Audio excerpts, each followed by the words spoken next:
அன்பளிப்பை கொடுத்து விட்டு அவர் பயன்படுத்திக்கிறார். இப்படி செய்யலாமா அப்படின்னு கேட்கறாங்க. அன்பளிப்பை பொறுத்த வரைக்கும் திருப்பி கேட்கக்கூடாதுன்னு பொதுவான சட்டம். ஒரு ஆளுக்கு அன்பளிப்பை கொடுத்துட்டோம்னு சொன்னா அந்த அன்பளிப்பை வந்து திருப்பி தந்துருன்னு கேட்கவே கூடாது.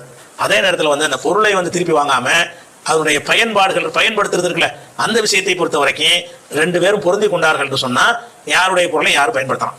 கணவன் மனைவிக்குள்ள பொருந்தி கொள்வார்கள். இப்ப பெண்களுக்கு மகர் தொகை கொடுக்கணும்னு மார்க்கத்தில் இருக்குது. அதுல இருந்து அவங்க சிலதை விட்டு தந்தார்கள் என்று சொன்னால் மகரை கொடுக்குறேங்கிறீங்க, மகர்லாம் வேணாங்க நீங்க கிடைச்சது எனக்கு போதும் அப்படின்னு மனைவி சொல்லிட்டான்னு வைங்க, நீங்க மகரை நீங்களே சாப்பிடுறாங்களா? அப்ப விட்டு தரது மனப்பூர்வமா விட்டு தரது வந்துருச்சுன்னு சொன்னா எந்த பஞ்சாயத்தும் கிடையாது. யாருடைய பொருளா இருந்தாலும் சரி அந்த பொருளுக்கு உரியவர் என்ன செய்யறாருன்னு கேட்டா, யார் வேண்டாலும் இந்த ஒரு பேனா வச்சிருக்காரு, யார் வேணாலும் எடுத்து எழுதிக்கலாம், எனக்கு பஞ்சாயத்து இல்லைன்னு வச்சுட்டாருன்னா எடுத்து எழுதிக்கிறங்க. தொடக்கூடாது, மேசையில் உள்ள பொருளை தொடக்கூடாது தொடாதே. ரசூலுல்லாஹ் சொல்றாங்க, லா யஹில்லு லிர்ரஜுலி அன் யஅகுத அஸா அஹீஹி பிகைரி தீபி நஃப்ஸிஹி. ஒரு அடுத்த மனுஷனுடைய கைத்தடி, ஒரு கைத்தடி இருக்கிற சின்ன பொருள் அது, அதை கூட அவருடைய மனம் உகந்து அவர் தராமல் நீங்கள் எடுத்துக்கொள்வது ஹலால் இல்லை. ஒரு ஆளுக்கு ஹலால் இல்லைங்கிறாங்க.